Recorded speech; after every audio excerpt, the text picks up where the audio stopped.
Hello friends, good morning. Jai Swaminarayan.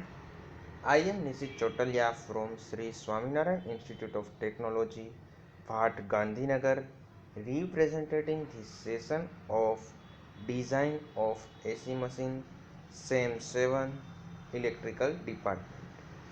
So previously we started our unit first numericals, in which we already discussed the stator design and main dimension based examples. Okay, so then after we also started that stator number of conductor or stator slots or rotor slots and irrespective that examples. Now we are going to start our new session or a new pattern of the numerical, which is design of end ring. So and ring के लिए जब हमने discuss किया था तो हमने previous example में भी इसके बारे में थोड़ी चीज़ें डिस्कस की थी, जैसे कि एरिया फॉर एंड रिंग या फिर उसका जो भी बार करंट है वो कैसे फाइंड करना है, then after area for end ring या फिर एंड रिंग करंट कितना है। तो ये बेसिक चीज़ें हमने ऑलरेडी एक बार थियरी में तो देख ही लिए, लेकिन प्रीवियस एग्जाम्पल में भी थोड़ी देख ली थी। Right down the data for new numerical, which is find the current in the bar and end ring. So for the cage rotor, which has 6 pole 3 phase induction motor having 72 slots with 15 conductor in each slot, if the stator current is 20 ampere and rotor slots are 55, find out the suitable size for the cage bar and cage end ring. It means आपको क्या find करना है, इसका current और इसका area. किसका, यहाँ पे आपको बार्स एंड एंड रिंग के बारे में पूछा गया है। Clear? Okay, so let us start with the solution. Before that I would like to inform you that यहाँ पे आप एक चीज़ ऑब्जर्व करेंगे कि आपको कितनी चीज़ें दी है। स्टेटर स्लॉट्स दिए हुए हैं, पर slot how much conductors are there वो दिया है, तो हम number of total conductors find कर सकते हैं। देन आफ्टर स्टेटर करंट दिया हुआ है, तो उसके ऊपर से हमें करंट फाइंड करने में भी इजी रहेगा। Clear? Okay, so let us start with the solutions. Here the assume or we already know that कि rotor MMF is equal to 85% of the stator MMF, जो कि हमने ऑलरेडी थियरी टाइम पे और लास्ट एग्जांपल के time पे भी यही चीज़ मैंने आपको बताई थी। तो यहाँ पे स्टेटर टर्न्स पर फेज में अगर बात करूँ तो कितना रहेगा, total stator slots multiply by how much conductor पर स्लॉट। तो ये आपके टोटल नंबर ऑफ कंडक्टर्स हुए, लेकिन यहाँ पे आपको पर फेज फाइंड करना है। यहाँ पे आपने क्या लिखा है, stator turns per phase, so which is equal to 2।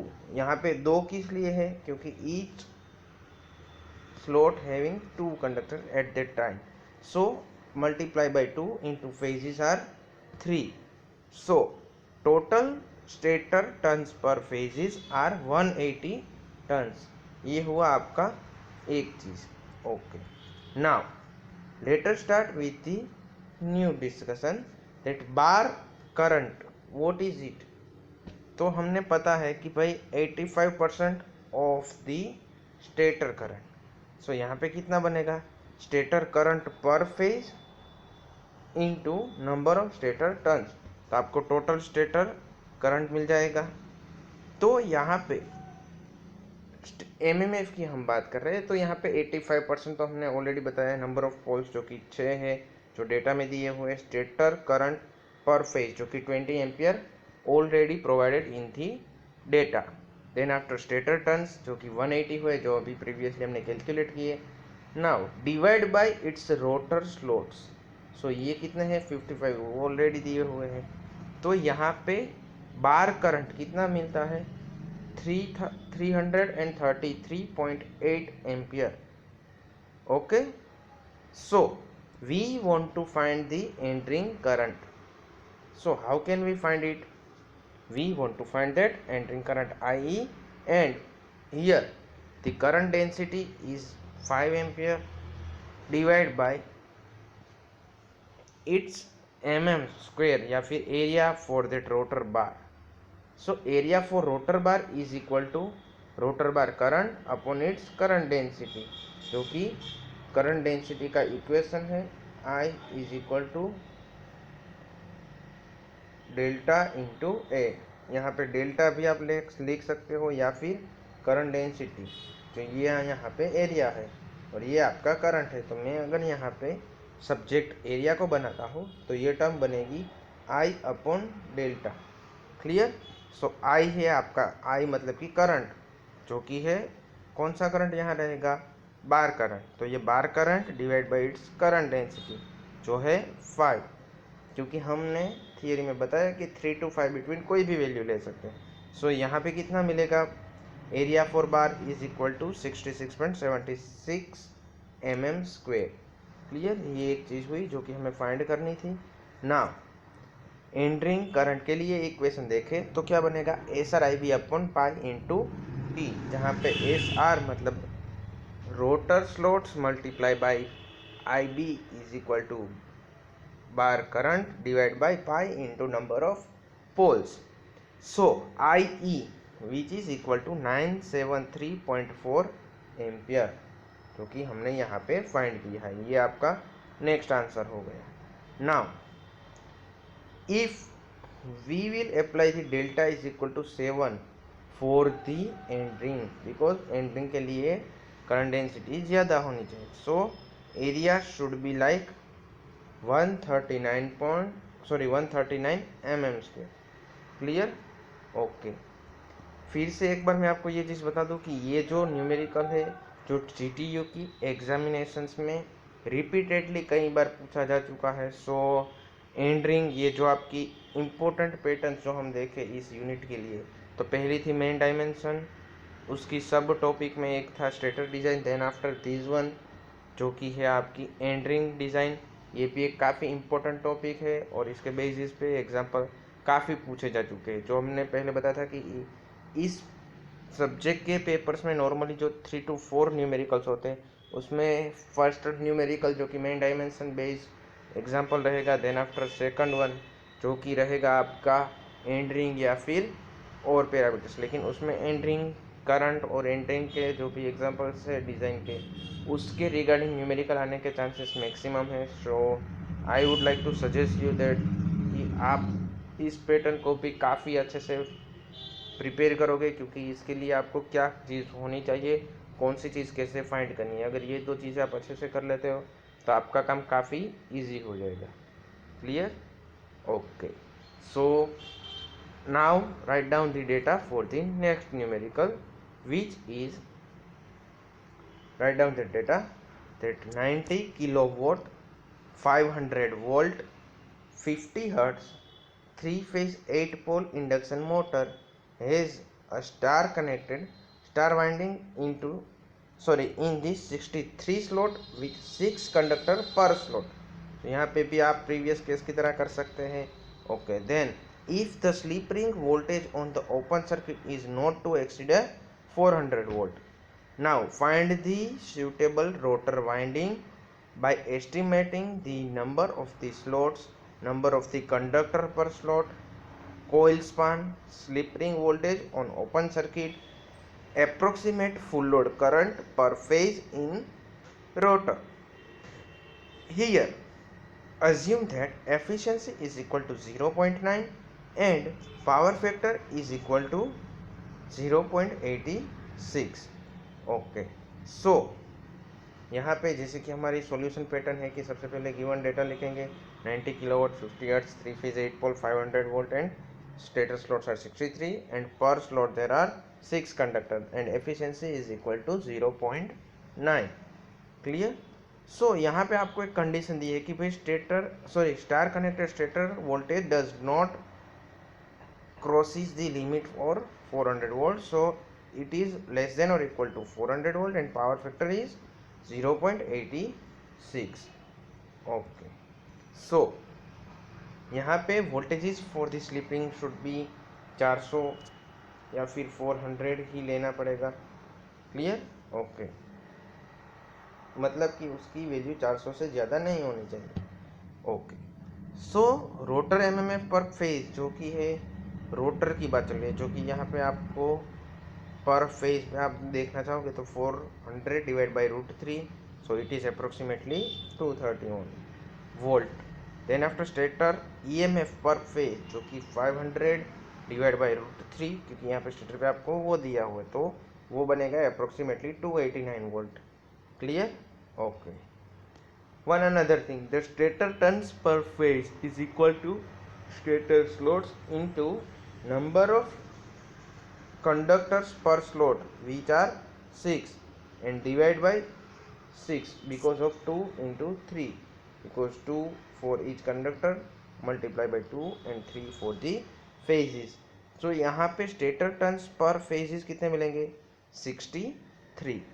Okay, the turn ratio for the induction motor is given by, जो कि ये इक्वेशन हमने थियरी के टाइम पे लिखा था कि KW into T R divide by KWS into TS is equal to ER upon ES, जहाँ पे स्टेटर वाइंडिंग का constant and rotor winding constant, number of turns for stator as well as rotor, and EMF for rotor as well as stator. So यहाँ पे हमने ये चीज़ बताई थी कि भाई कौन सा सफिक्स है तो कौन सी वैल्यू क्या रिप्रेजेंट करेगी, जैसे कि R है for it stands for the rotor, S for the stator, here KW मतलब winding factor, then after T for the turns, E for the EMF। तो ये इक्वेशन आप इजीली एक्सप्लेन कर सकते हो अपने हिसाब से। क्लियर? जो हमने ऑलरेडी वर्कशीट में भी यही इक्वेशन एक बार मेंशन कर दिया है। Now rotor turns per phases are TR, if you want to make subject TR is equal to TS into ER upon ES। Clear? Why? Because यहाँ पे जो भी आपका वाइंडिंग फैक्टर है for rotor as well as stator, वो दोनों के लिए सेम रहेगा, तो उसकी वजह से ये दोनों निगलेक्ट कर सकते हैं या फिर दोनों को कैंसल आउट कर सकते हैं। तो इसके ऊपर से जो भी आपका रोटर के लिए इक्वेशन बनता है TR, that should be rotor turns is equal to stator turns into rotor EMF upon stator EMF, so which is approximately 63 into 231 divided by 289, so it is 50. Now rotor conductors per slots, which is equal to 6 into TR divided by SR, where TR means turns for the rotor and SR मतलब slots for the rotor. So 6 into 50 divided by 48, which is approximately 6.25. Okay, so now more rotor conductors per slots are 6. So new value for the rotor turns per phases are TR, जो कि आपके rotor turns is equal to SR into ZSR divide by 6, मतलब कि rotor slots multiply by rotor slots rotor conductors per slot divide by 6, जो कि previous case में हमने जो स्टेटर के लिए कहा था वही चीज़ यहाँ पे है। तो 48 into 6 divide by 6, so which is 48, मतलब कि rotor turns are 48. Clear? Okay. Now the new value for the EMF per phase is, क्योंकि अभी हम ER, उसके लिए हम EMF, तो भी EMF अब बात कर रहे हैं कि रोटर का EMF कितना होगा, तो वो कितना बनेगा, जो कि ES जो आपका है स्टेटर EMF इंटू TR जो कि है आपका turns for the rotor divide by turns for the stator, so which will provide the value 220 volt, मतलब कि 220. ओके, यहाँ पे EMF between the slip rings which is √3 of ER, सो यहाँ pay slip ring के बिटवीन जो भी EMF हो वो कितना बनेगा 381. Clear? Okay, one another thing that rotor coil span for full pitch coil which is equal to slots for the rotor divided by number of the poles. So यहाँ पे आपको स्लोट्स मिलेंगे 6. Clear? Okay. One another thing, that kVA rating which is equal to kW upon eta into power factor. So यहाँ पे kilowatt आपको दिया हुआ है 90, एफिशिएंसी है 0.9 एंड पावर फैक्टर है 0.86. So which is equal to output ratings are 116.27 kVA. Clear? Okay. Now stator current per phase, जो कि यहाँ पे ईएमएफ केवीए रेटिंग हमारे पास है, तो √3 VI के बेसिस पे अगर हम देखें या फिर 3 × VI, तो यहाँ पे आपको फाइनल वैल्यू जो भी स्टेटर करंट पर फेज की वैल्यू आपको मिलेगी वो मिलेगी KVA divide by 3 × ES × 10⁻³ so which is equal to 116.28 divide by 3 × 289 × 10⁻³ so which is approximately equal to 134.12 ampere. Clear? Okay, जो कि आपका स्टेटर करंट है. सो इसके ऊपर से हम रोटर करंट भी फाइंड कर सकते हैं कि भाई उसके लिए आपका केवीए रेटिंग तो आपके पास है, लेकिन यहाँ पे ईएमएफ जो भी था वो स्टेटर के लिए था, अब रोटर के लिए होगा. क्लियर? ओके. सो यहाँ पे रोटर करंट पर फेज भी आपको फाइंड कर सकते हैं, या फिर अगर हम ऐसे फाइंड करना नहीं चाहते तो 0.85 × ISTS डिवाइड बाई TR, क्योंकि यहाँ पे स्टेटर और रोटर के एमएमएफ के इक्वेशन को कंपेयर करने के बाद हमने ये चीज़ ली है. अगर आपको इसमें नहीं पता चल रहा है तो मैं आपको फिर से यहाँ पे रिपीट कर दूँ कि rotor MMF is equal to 0.85 × stator MMF. Clear? तो रोटर एमएमएफ का इक्वेशन क्या है? Turns for the rotor into current in the rotor which is equal to 0.85 into turns for the stator into current for the stator. So if we will make the subject of IR rotor current which is equal to 0.85 into 134.12 multiplied by 63 divided by 48. So यहाँ पे rotor current बनता है 149.63. Clear? Okay. सो यहाँ पे हम आगे बात करें कि भाई करंट डेंसिटी क्या है, क्योंकि करंट डेंसिटी हमारी कितनी है 5, जो हमने पहले से भी ली थी और हम अभी भी बता रहे हैं कि हम कोई भी वैल्यू वहाँ पे ले सकते हैं. So current density should be 5 Amp/mm². So area for that rotor conductor should be AR, क्योंकि करंट डेंसिटी के इक्वेशन में हम सिंप्लीफाई करें तो IR अपॉन डेल्टा है. सो आपके लिए जो भी area for that rotor conductor should be 30 mm². Clear? तो ये चीज़ हुई आपका एरिया. यहाँ पे मैं आपको एक और चीज़ बताना चाहूँगा कि यहाँ पे आपने cross section area for that rotor conductor की बात की है. क्लियर? ओके. सो ये पूरा एग्जाम्पल यहाँ पे कंप्लीट हो चुका है. आपको लगेगा कि सर ने ये थोड़ा लेंथी एग्जाम्पल करवाया है.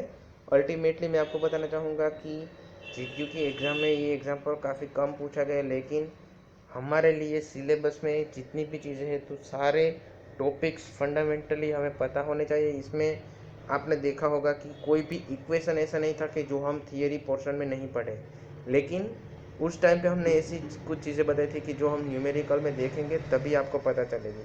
सो ये डिज़ाइन के लिए ये इक्वेशन कहाँ पे यूज़फुल है ये अब शायद आपको पता चल गया होगा कि भाई इस एग्जाम्पल में हमने ऐसे पैरामीटर्स दिए हैं तो हमें ऐसी ईएमएफ या उसके ऊपर से इतनी सारी चीज़ें जो कैसे कैसे फाइंड कर सकते हैं. सो इस एग्जाम्पल में शायद आपको थोड़ा डिफ़िकल्टीज लगे या फिर डाउट हो तो आप मुझे लेक्चर सेशन में, हमारा जो भी डाउट सेशन है उसमें भी पूछ सकते हैं या फिर पर्सनली भी पूछ सकते हैं. लेकिन मैं आपको सजेशन देना चाहूँगा कि आप ये न्यूमेरिकल फिर से एक बार अपने आप ओरली, मतलब पूरा एक बार देख लेने के बाद या फिर यहाँ पे अंडरस्टैंड कर लो या फिर समझ लो, उसके बाद एक बार पूरा अपने हिसाब से अटेंड करने की ट्राई करना. बिकॉज ये एग्जांपल सिंपली आप डायरेक्टली नहीं कर पाओगे कि भाई ऐसा डेटा है तो मुझे यही करना है, लेकिन आपको पता होना ज़रूरी है कि भाई ये कैसे होता है. तो उसके लिए आपको थोड़ा प्रिपरेशन करना भी होगा, आपकी ओर से थोड़े एफर्ट्स ज़्यादा भी लगाने हो पड़ सकते हैं. So hope so you guys will do work as per assign to you. आप लोग ये पूरे का पूरा जो न्यूमेरिकल सेशन है उसे आप अपने ट्यूटोरियल वर्क में इंक्लूड करते ही रहते होंगे, तो शायद इसमें भी कोई डाउट नहीं होगा। और जीटीयू के exam preparation point of view numericals पे थोड़ा ज़्यादा फोकस करिएगा, क्योंकि यहाँ पे न्यूमेरिकल्स की पैटर्न कुछ ज़्यादा नहीं है, लेकिन बहुत सिंप्लीफाइड या फिर इजी एग्जांपल्स है, तो आपको थोड़ा इजी हो जाएगा। Clear? So till then have a nice day, good bye, thank you, जय हिंद, जय Swaminarayan. One another numerical for dispersion coefficient is here, but before that I would like to tell you that till the examination of GTU not a single example regarding the dispersion coefficient was asked in your GTU examination, but for your knowledge point of view I would like to share these numerical with you, so in future शायद कहीं पे आपको ये example useful हो जाए, तो उसके लिए आप प्रिपेयर रहे। So write down the data. The 10 horse power 6 pole induction motor has maximum power factor of 0.82 which is occurred at the full load and estimate the maximum power factor if there is a reduction of air gap is equal to 25% and motor is rewound for the 4 pole with the original air gap। पहले आपके पास 6 pole motor थी, अब यहाँ पे 4 पोल हो गई। and neglect the reluctance of the ion path। clear? okay, so we can say that कि जब हमने वो थियरी ऑब्टेंड की थी डिस्पर्सन कोफिशिएंट की, एट द टाइम हमने क्या बताया था कि maximum power factor is equal to 1 minus sigma upon 1 plus sigma. तो उसके हिसाब से आपको वैल्यू है आपके पास 0.82 एंड सिग्मा का इक्वेशन क्या है, क्योंकि डिस्पर्सन कोफिशिएंट कहा जाता है, तो उसकी वैल्यू बनती है I M upon I S C, that is equal to 0.09890।